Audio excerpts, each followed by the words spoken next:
Welcome to the Mobile Home Park Mastery Podcast, where you will learn how to identify, evaluate, negotiate, perform due diligence on, finance, turn around, and operate mobile home parks. And now, here is your host, the fifth largest mobile home park owner in the United States, Frank Rolfe. Money. We all like it. And even if you don't need it, it's still a great scorecard. We live in a capitalist country. So what is a mobile home park in relation to making money? Well, as an investment, it's proven to be pretty darn successful. Many people may have seen those Lakers games where you have that guy who always sits courtside. He has on some pretty strange outfits, I will admit, typically there with one or two models, a fraction of his age. And people always ask, who is that guy? What is he doing there? And he would never say who he was or where he got any money. And those courtside seats, as we all know, cost $10,000 or $15,000 per game. So how was this possible? What was going on? And at the end, we found out who he is. He's a mobile home park owner there in Los Angeles. So again, mobile home parks traditionally have been a great source of making money. But today we're going to talk about basically where the investment type stands today. We've talked about the past. We've talked about the future. Let's talk about right now. That's what really matters if you're trying to evaluate whether this would work for you or not as an investment type. First, let's talk about cap rates. Right now in the industry, as we sit here at this very moment, I see cap rates every day cross my desk that are in the range of 6% to 12%. That seems to be about the norm. 6% would be the highest of the high as far as quality of park in the most desirable locations. And even then, let's be honest, it might be a bit of a stretch to make sense of it even then. However, that is not a cap rate that is that uncommon to see on flyers for some of the nicest parks that are for sale. However, at the same time, I see many, many other deals that come through that are in the 8 and the 9 and the 10 and all the way up to the 12% cap rate. So if I had to guess what the range of cap rates are in America today, I'm going to guess a range of about 6 to 12%. Another fact we know is that financing right now runs typically about 4 to 5%. Whether it's conduit or agency or bank or seller carry, it all seems to hover right now in that range of something with a 4 on the front or a 5 on the front. Hasn't always been that way. When Dave and I got in the business 20 plus years ago, it was 7. All of your interest rates had a 7 on the front. And we grew to believe that would be the norm forever. However, it hasn't been. Thanks to the Great Recession, quantitative easing, today those rates are down substantially, down to, again, about 4 to 5%. As far as the spreads go in the industry right now, you're looking at a 2-point spread all the way up to about an 8-point spread based on those caps and financing rates. With a cap rate at a 6, if you finance at a 4, you have a 2-point spread. At a cap rate at a 12, and you finance at a 4, it's an 8-point spread. Now, you may be saying, what the heck is a spread and why should I care? Well, here's the deal about spreads. The spread is the differential between the cap rate and the interest rate on your loan. And assuming you buy with about 80% LTV leverage, what you're going to find is that a 3-point spread equates to about a 20% cash-on-cash return. Let's just model that out there in midair. If I bought a mobile home park for $1 million and I put down $200,000 and I financed $800,000 at 5%, $1 million park that I bought at a 10 cap, let's actually change the model up here. Let's change the interest rates up just to make it simple. If I bought a mobile home park at a 10 cap at $1 million, it means it has an NOI of $100,000, right? So I have $100,000 of net income, and that's why I paid $1 million for it at a 10 cap. If I set the interest rate at a 7, just so we have this 3-point spread, and I put down 20% or $200,000, so I have $800,000 of note. $800,000 at 7% is $56,000. Take $56,000 away from $100,000, you have $44,000. If you look at your down payment of $200,000, which is yielding $44,000, that's a 22% cash-on-cash return. And most people's goals in the industry is to hit about a 20% cash-on-cash return. So as a result, you've got to have the 3-point spread. And the message here is right now in the industry, 3-point spreads are extremely abundant. I don't personally know anyone down there who's buying 1 and 2 point spreads, mainly because I don't really hang out with the REITs. So I don't really hang out with the guys at ELS or Sun, and some of them will buy stuff at cap rates so low that it's mind-boggling. I heard that someone bought a park in Laguna Beach recently, not a very large park. They paid $80 million for it, and supposedly the spread was zero. So they bought the mobile home park at the same cap rate as the underlying loan, and the underlying loan rate, I think, was only 3%. Now, you may say, well, how do you make any money with that? I don't know. Nobody knows. I can't really tell you. Perhaps if your assumption is massively rising rents, you could maybe someday eke out some kind of reasonable cash-on-cash return. But for the rest of us out there buying mobile home parks, big and small, the whole point of it is to hit a 3-point spread, which right now is not that hard. So if you're going to be borrowing at a 4% interest rate, you need to buy something at a 7 cap or better. 5% interest, you need to buy at an 8% cap or better. But the good news here is that it's possible. We have that. That is on the menu. If you were looking at buying apartments, if you were looking at buying office buildings, you're going to find you can't find 3-point spreads. They just don't exist. Even self-storage right now, if you're looking for self-storage with the 3-point spread, good luck to you. You're not going to find anything because the way the markets have worked, the cap rates simply are not allowing that 3-point spread to occur. Now, is that smart or stupid on the part of the people in those sectors? I don't know. Personally, I think kind of stupid. I don't think there's that much room to grow the rents in mini storage or office or apartments. I think they're kind of tapped out. I also don't think you can expect interest rates to be this low forever. So when those loans come back around again a decade from now, I question that you'll be able to refi at a 4 or 5%. So I think you've got to have a big spread if you want to make money.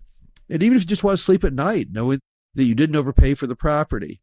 And that's one of the key items here. If we talk about the current state of the industry and the current state of the investment type is we offer that 3-point spread. That should be about all you need to know if you're looking at getting into it. I don't know what else you can get 3-point spread. When I got in the mobile home park business to begin with, I looked at a lot of different asset types. I just sold my billboard company. I had money to invest. I couldn't find anything out there that was in any way attractive other than mobile home parks. And that was at a different time in American history. I think today it's even worse. I just don't know where else you can find those 3-point spreads. So the good news is our industry allows you to actually hit 20% cash on cash returns or better. And that's frankly amazing in today's real estate environment. So that's probably one of the biggest news items there is in the current state of the industry is the fact we still have 3-point spreads. Now, some other things you need to know about the current state of the investment type known as mobile home park. Number one, it's a bet on rising rents. Anyone out there who buys a mobile home park today, whether they know it or not, they're in some ways gambling on the fact that rents are going to go up. I am a firm believer. I'm an enthusiastic believer. I'm even criticized for being so enthusiastic as to say that mobile home park lot rents in the United States are crazy, stupid low. I don't care how big an affordable housing advocate you are and who thinks it's heresy to say that a product is too cheap, but they're obviously way too cheap. And they have to go up. They don't make any sense. I'm not saying this simply from the perspective of a park owner who would like to get more money. I'm saying this as a perspective of an economist. Remember, I had a Stanford economics degree at one time, and based on economics, our lot rents are stupid. Now, why do I say that with such conviction? Many of the markets that we own mobile home parks in, the median home price is, let's say, $100,000. And the average 3-bedroom apartment rent is $1,000. And my lot rent is sitting there on a national basis at like $280 a month.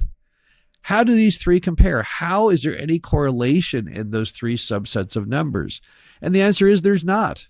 It's stupid. If the lot rent was $500 and the apartment was $1,000 and the single family median was $100,000, even then I'd say they're stupid low. But $280, come on, give me a break. There's a restaurant not far from my house, about 10 miles away, that sells barbecue. They've been doing it since the 1940s. Until recently, they had a barbecued sandwich on there. And I'm talking a bun with beef brisket, smoked, really tasty, and sauce. And that whole thing was 50 cents. Now that makes no sense. Why 50 cents? You can't go to Arby's and get a little mass-produced roast beef sandwich for less than over $1. Why 50 cents? Well, they raised the price recently, and I don't think it impacted the sale at all. People still buy the sandwich in droves, even though it's 2 or 3 times as much now. Why? Because it's still stupid cheap, but it used to be stupid, incredibly crazy cheap. But that's not how economics work. We work in a world of supply and demand. The demand drives up pricing, and that's how it works. That's how it should work. Not how it worked in our industry, however, because moms and pops would raise their hand and say, no, I'm sorry, Mr. Supply and Demand. We're checking out of the economic cycle. We're going to deliberately suppress our rents to an insanely low level just because we just kind of want to do that. It just doesn't make a lot of sense. We buy mobile home parks frequently where the prevailing market rent is 100% higher than what they're charging. So I think if you look at the state of the investment today, one of the big things that you're doing when you buy a mobile home park is you're latching onto a lot rent that is completely unsustainably, ridiculously cheap and has no place to go but up. And let me point out to anyone listening who says, well, but you're not being fair or honest, because apartments, that includes the unit, but your lot rent is just the land. Here's the state of the industry today. Over 80% of our customers own their homes free and clear. 80%. So no, I am talking apples to apples. They could either live in the mobile home park and pay a lot rent that's crazy, stupid cheap, or they could go buy a stick built or an apartment. But it is apples to apples because that lot rent basically is coming with the unit. The unit in some of these situations is only valued on the tax rolls at $500 or $1,000. So let's be honest, that price still includes their entire housing payment. And it's ridiculous how low that total housing payment is. Now, more power to those folks who've been able to do this, but at the same time, it doesn't make it economically right. I talked to Charles Becker, the economist at Duke that's studying the industry a while back. He's writing a paper on lot rents in America and why they're so cheap. And one of the key takeaways was our moms and pops never kept up with inflation. If you look at a mobile home park built in the 60s where the lot rent was $50 a month, that lot rent today would be $500 a month if you just look at 1960s dollars, but yet it's not. It might be $250, it might be $280, it might be $300. They never kept up with inflation. And that's why you have such a big change between what the market would support and currently what they're charging. They just simply did not do a good job of keeping the lot rents up to par. Also today, if you're buying a mobile home park, you're definitely also betting on filling lots. Virtually every park you'll see to buy out there is going to have anywhere from 10 to 30% vacancy, maybe even higher in some markets like Michigan. Why is it vacant? Well, it shouldn't be vacant. We are just absolutely dripping in people needing affordable housing in the U.S. HUD is turning down 3 out of every 4 applicants for affordable housing because it has no money. Doesn't mean those people found affordable housing elsewhere. They did not. America needs affordable housing badly. So why do we even have vacant lots? It's very simple. The government's done nothing to foster the average American's ability to buy a mobile home from the dealer. Nothing more than that. If you go down to any dealer in America and want to buy a mobile home, let's look at what you have to provide. Number 1, a really high credit score. But number 2, which is nearly impossible, is 10 to 20% of the purchase price of the home. So if you're looking at buying a mobile home for $40,000, you got to come up with between $4,000 and $8,000. Now, it seems very unfair because the government helps you to get only 3% down on a stick built. Yet we're wallowing in there at 10 to 20% down. How is it fair? It's not. A lot of that will be solved over time under the concept called duty to serve. This is a mandate in America that is not new, but the concept that, oh gosh, we better go ahead and follow it seems to be. Suddenly the government is feigning that they never noticed we had an affordable housing crisis before, and they're trying to find new ways to solve it. And that's fantastic, and I'm glad they are. But they need to hurry, because every day that goes by, someone does not have a place to live that's either nice or safe or clean, or that they can afford. How are they going to do it? There's discussion that Fannie Mae and Freddie Mac may start helping people get mobile home loans, and that would be fantastic. There's also the new Section 8 voucher program, H.R. 3700, that's been passed in Congress but has still not been enacted, which that is a scandal, in my opinion, unto itself. But hopefully someday they will get around to enacting the laws that have been passed and giving people the ability to own something at an affordable price. And when that happens, again, we're talking all about filling lots. Any way you cut it, all of the writing is on the wall that all these vacant lots in these parks will, over time, be occupied. But there has to be some help. One big program that's helping is the cash program from 21st Mortgage that allows park owners to bring homes in and sell them in position directly through cash. So the park owner has no out-of-pocket if it works properly. And on top of that, cash actually underwrites the customer, so there's no SAFE Act or Dodd-Frank concerns on the part of the park owner. But the bigger item, if we're talking the state of the investment today, is that over time you should see growing occupancy. So those are two great things that we see going on right now going forward, is going to be rising of rents and rising of occupancy. And that's not in order to gouge customers again on the rent side. It's simply to get the pricing in line with market. Market forces are what fuel American capitalism. Supply and demand are formulas that have gone back in time, all the way back to the Holland tulip bulb crisis back in the 1600s, and you can't get away from them. So what's going to happen is people needing affordable housing, people who compare the pricing of apartments to stick-built will over time realize that if double the lot rent or even triple the lot rent in some markets, it's still by far the best alternative and definitely where things that should be. Also, bet going forward in the current state of the investment that more and more until ultimately all park owners bill back water sewer to the resident. This is a big deal because water sewers are our single largest cost item. So if you can bill back water sewer to the customer, you could effectively eliminate the largest single line item on your P&L. And it's the only fair way to go. Can you name me any other form of housing that includes water sewer? I can't. Everywhere you go today, everyone is getting onto the bandwagon of making the customer pay for their own water and sewer. And why should they? Because it fosters conservation. It allows people to have a budget based on what they want to spend. When you make everyone pay a flat water fee, which is what you do effectively whenever it's included in the lot rent, you're guesstimating water sewer for everyone, they have no ability to impact their own finances. If someone says, hey, I need an extra $20 a month, I'm going to use a lot less water and sewer, that should be their choice. That should be their right. It's crazy having people all having to pay a set amount regardless of what they use. When that happens, they think, well, I might as well use as much as I can because I think my neighbor is, and I'm paying for their water anyway, and that's wrong. In many states in America, we're running short of water.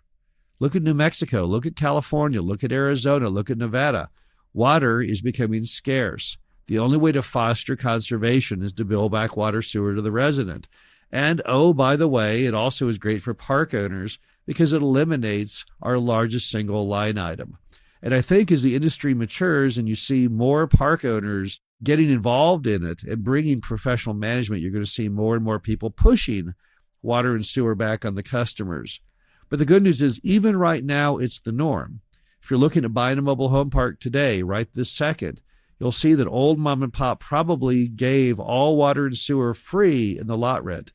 And you'll also find in that market, if you call around, most everybody has either stopped doing that or is in the process to stop doing that. So again, another great driver to P&Ls throughout America for mobile home parks is the rising tide that park owners are no longer going to provide free water and sewer, but instead foster conservation and give people the ability to control their own destiny, their own budget, and allow them to choose how much water and sewer to use themselves, knowing full well that they have to pay for it. So again, that's the investment today, what we see out there. We see very attractive spreads. We're seeing very attractive futures on lot increases, on occupancy, and water sewer costs. And next, on our next podcast, we're going to talk about the investment environment today. Should be very interesting. We'll talk to everybody again soon. Thank you for listening to the Mobile Home Park Mastery Podcast. Be sure to visit us at mhpmastery.com to subscribe to the show. Read our show transcriptions and access all of our great information on mobile home park investing.